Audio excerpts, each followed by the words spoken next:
പണ്ട് നൂലുകൊണ്ട് കവിത രചിച്ചിരുന്ന ലീല എന്നൊരു മുത്തശ്ശിയുണ്ടായിരുന്നു. അവരുടെ കൈകളിൽ തറി ഒരു വീണ പോലെ സംഗീതം പൊഴിച്ചു.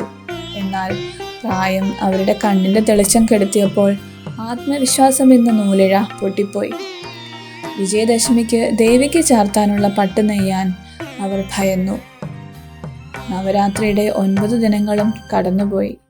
പുറത്ത് ഗ്രാമം ആഘോഷങ്ങളിൽ മുഴുകി. എന്നാൽ ലീലയുടെ തറിപ്പുരയിൽ നിരാശയുടെ ഇരുട്ട് കട്ട പിടിച്ചു നിന്നു. എൻ്റെ കണ്ണുകൾക്ക് പഴയ തിളക്കമില്ല, കൈകൾക്ക് പഴയ വേഗതയില്ല, അവർ സ്വയം പറഞ്ഞു. തോൽവി എന്ന അസുരൻ അവരുടെ കാതുകളിൽ മന്ത്രിച്ചു. ദുർഗാഷ്ടമി രാത്രിയിൽ തളർന്നുറങ്ങിയ ലീല ഒരു സ്വപ്നം കണ്ടു. ഒരു കുഞ്ഞു പെൺകുട്ടി ഒരു പൊട്ടിയ നൂലെടുത്ത് അവരുടെ കയ്യിൽ വെച്ചു കൊടുത്തു.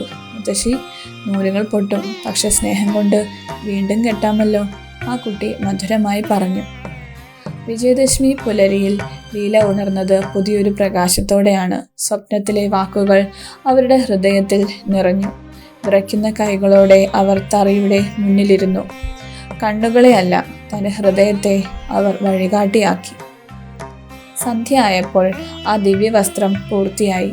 അതിൽ ചിലയിടങ്ങളിൽ നൂലിഴകൾ തെറ്റിയിരിക്കാം, പക്ഷേ ഓരോ ഇഴയിലും അവരുടെ ഭക്തിയും സ്നേഹവും നിറഞ്ഞിരുന്നു.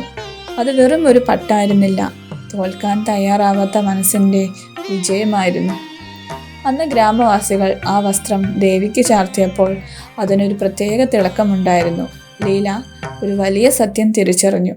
ഏറ്റവും വലിയ വിജയം കുറവുകളെ മറികടക്കുന്നതിലല്ല, മറിച്ച് സ്നേഹത്തോടെ അവയെ അംഗീകരിക്കുന്നതാണ്.